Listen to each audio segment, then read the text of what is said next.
Hey guys, what's up? It's been about 3 weeks since we last spoke, and man, I've been busy. That's why we haven't been too consistent with the vlogs, both because haven't had too much to show you, but also because just been busy. Not a whole pile of time to vlog, but also the internet in Clonmel is non-existent. So my house in Clonmel, for those of you that watched the last video, you'll know that I'm on placement in South Tipperary General Hospital, and I essentially use my phone as a hotspot when I'm doing my work. So it takes about 12 hours to actually upload a video. So I was like, you know what, I need to upload the triage militia videos. They need to be prioritized ahead of the vlog. But I'm home for a couple of days in Killarney because I do have gastroenteritis, so I am kind of quite sick, but not in the sense that I don't actually feel terrible. Like I did the last 2 days. I kind of like mentally I feel alright today, but you know, I've just had like worsening abdominal cramps and then pretty bad diarrhea, so that's been fairly ongoing. Seems to be easing off a little bit now. Have to send a stool sample to Kerry General Hospital just to rule out any bacterial infections or anything like that. So I'm not on antibiotics at the moment, thank God, and yeah, that's where I'm currently at. So I do have obviously today and tomorrow off of placement because you can't be working in a hospital if you are, you know, potentially going to transmit something onto a patient who is obviously the priority. So that's why I'm not in Clonmel today. So I'm home in Killarney with the GP, etc. But yeah, that's why I haven't been kind of uploading too many vlogs. But yeah, placement is going well. So I'm on week 5, going to be going into week 6 out of 7. So I'm pumped to be finished. It's been going well. I think I managed well in terms of putting effort into placement, kind of being present while I was there, trying to do my best there, while still getting all of my triage work done, getting some training in, and not sacrificing sleep. And that was my big goal with placement, was that I didn't want to have to sleep deprive myself and compromise my health. You know, that's obviously something we're massively focused on at triage, is health, and that's something I really wanted to get a handle on, because if you guys have been following for a while, you'll know I've not always been the best with my sleep. So that's something I've been trying to maximize. So I've been getting kind of 7 hours most of the time, and that was kind of my goal, because I know like 7 hours, like in my eyes, is probably not enough. Like I think we should be looking to get 8. I think most people, especially if you're training and you're looking to optimize your health, optimize your cognitive function, 8 hours of sleep is probably where you want to be. But anyway, that's for another time. Yeah, placement's been going well. In terms of training, I've been training 3 days per week, some weeks as low as 2, and that again is because my priorities need to be prioritized, and the priorities at the moment are fucking progressing triage, you know, developing the triage militia further, attending to my clients, ensuring that they're getting the best service possible, while also being on placement and trying to actually get good grades on placement, because you are marked for everything that you do. So they're kind of my overarching priorities at the moment. So that's why I haven't been training like, you know, 6 days a week, but also because, you know, as you guys know, I'm not one to just kind of train the same all of the time, because as you know, if you follow triage, we're big on moderating your overall stress load. So that includes your training stress, your psychological stress, you know, all of the different stressors in your life, and considering them all to be part of one big stress bucket. So if I'm filling up the bucket with placement and I'm filling it up with triage work, then I can't afford to then fill it up with training stress as well, because that's going to just push me over the edge. So yeah, it's been 3 sessions, and I am dieting ahead of my holiday. I'm going to Bali in 2 weeks now. So excited. Going to Bali in 2 weeks for a month, and yeah, so I'm in a little bit of a calorie deficit, a big calorie deficit at the moment, which is the most aggressive I've ever dieted. So I'm consuming like 1900 calories per day, which is about an 11 or 1200 calorie deficit for me. And if you're on our email list, I'll leave that link below, then you'll be receiving all of the tips to actually, you know, minimize the side effects of dieting, especially during a more aggressive dieting phase with a larger calorie deficit. So hopefully you are on our email list and you'll be receiving all those tips. So yeah, that's kind of what I wanted to talk about in this video. A little bit about my own diet setup, the rationale for it, and you'll probably be like, Gary, you guys at Triage, you're always talking about, you know, taking it slow and not being so aggressive. And it's like, yeah, we are for a lot of people. Like if I was to give a general rule of thumb, I would not be recommending an aggressive diet as a rule of thumb for everyone. Like what I would be saying is like a nice moderate calorie deficit, you know, to start with, is what people should be looking to do. So whether that is maybe, to give a rough number on it, I suppose we're looking at a 10 to 15 to maybe 20% calorie deficit as your nice conservative range that you want to be in. But for me, I'm currently in like a 35% calorie deficit, so that's much bigger than I would be giving as a broad stroke recommendation to suit all of you watching this video. And the reason for that is because I'm only dieting for 5 weeks. So when you're only dieting for a very short period of time, then you don't have to worry about the metabolic adaptations being quite as harsh. So you don't have to worry about, you know, having to deal with the general things that some people can experience, like very low energy levels, like drops in muscle mass, or drops in performance, losses of libido, you know, poor cognitive function, potentially loss of the menstrual cycle for females. Like these things are not as much of a concern over a short period of time. But on the female topic, I probably would be less likely to recommend aggressive calorie deficits for females, just because they do tend to be a little bit more susceptible to low energy availability. So it is just a consideration. But again, you know, when you actually put it in context, if we were to say a 35% calorie deficit for a female who maybe maintains on 2,000 calories, then that's going to be somewhere around the range of, you know, 700 calorie deficit, 1,300 calories. And you know, I would say that is probably a little bit aggressive, you know, but maybe in the short term, very short term, it could be okay. But again, as I said, it's not something I'm going to be recommending for females. So if you're watching this and you're a female and you take home the point that Gary said we should all go on an aggressive diet, then that's clearly not what I said. So hopefully you're not taking that away. But yeah, so when it comes to setting up your diet, you have to think of the actual time frame that you're willing to invest. And also, have you earned the right to diet aggressively? Like at this point, I am very competent in making nutritional choices and being adherent to my diet.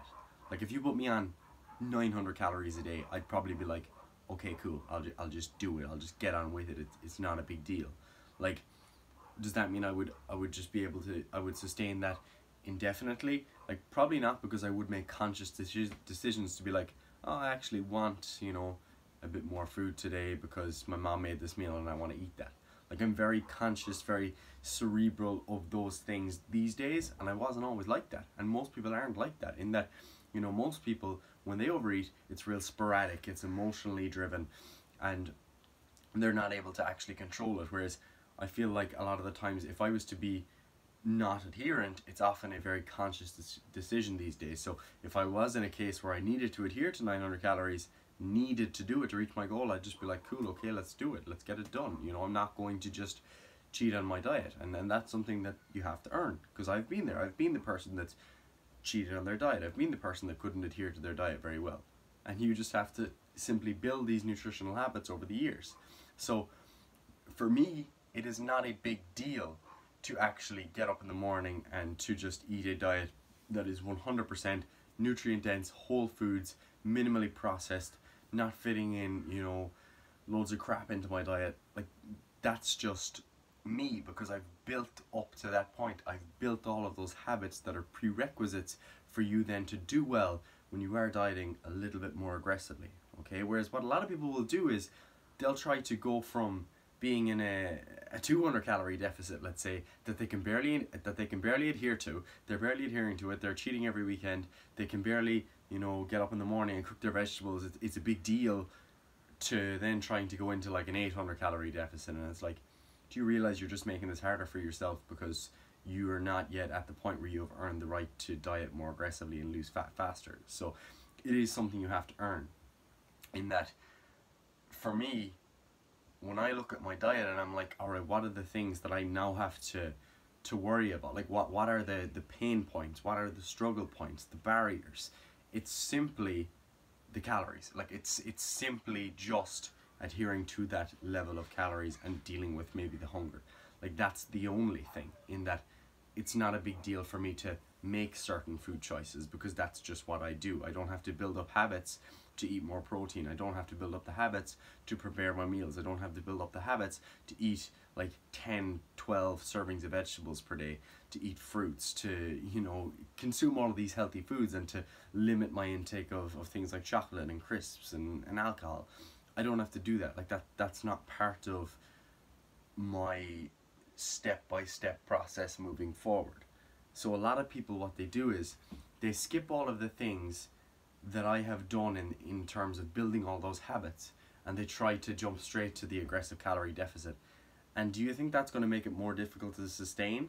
Yes, of course, because you're going from, oh God, I really struggle to adhere to a diet, to suddenly like making it way more difficult, in that you don't just have to worry about the calorie intake and maybe the hunger like I would.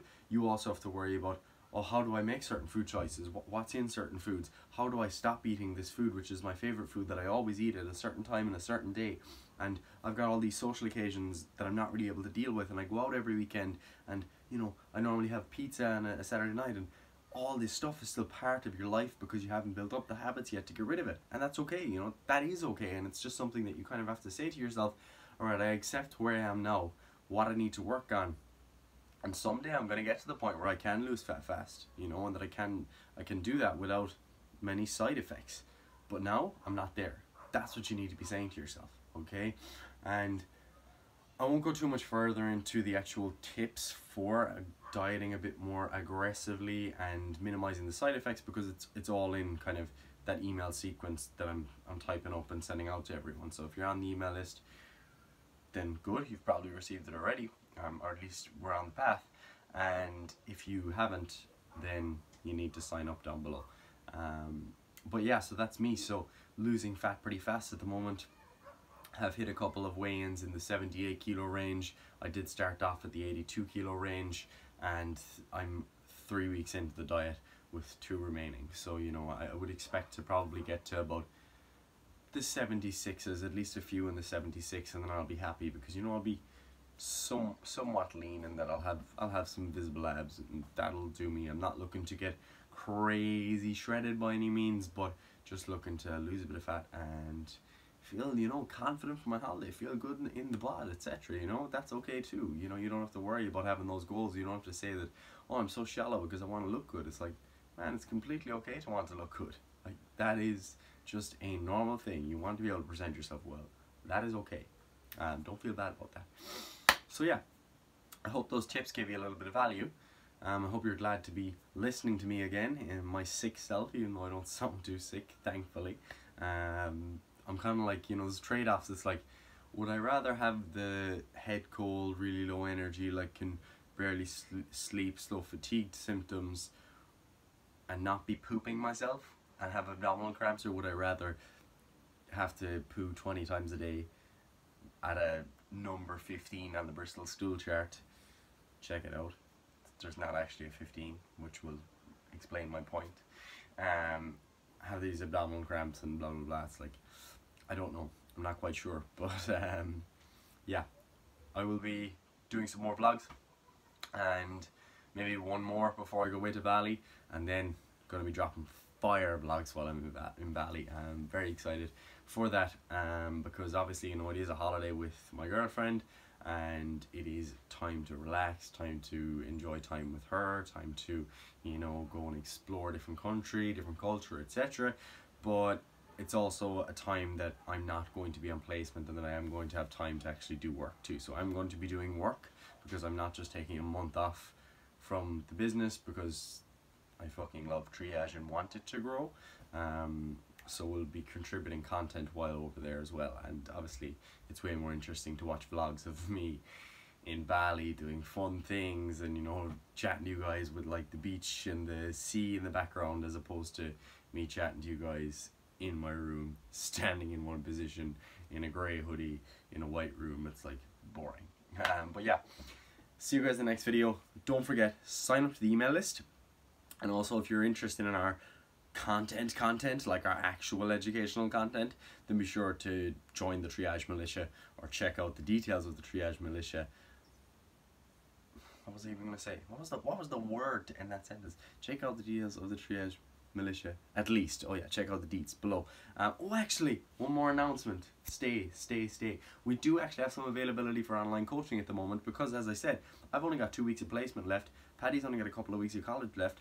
So what we're planning on doing is, taking on a few more clients. So we do have availability for coaching. So if you'd like to inquire, I'll leave all those details down below as well. And then there was one more thing. Oh yeah, we do have a podcast that we drop an episode every week. So that's an hour of me and Paddy talking about a topic with lots of valuable information and take-home points for you guys. So if you're not following that, then check that out as well. We're basically everywhere. We're dropping a lot of fire content on Instagram these days too. So you guys, if you're just following YouTube, and you're probably like, oh, those triage boys don't post anything, but we are everywhere. So check us out, and see you in the next video, and of course, be happy.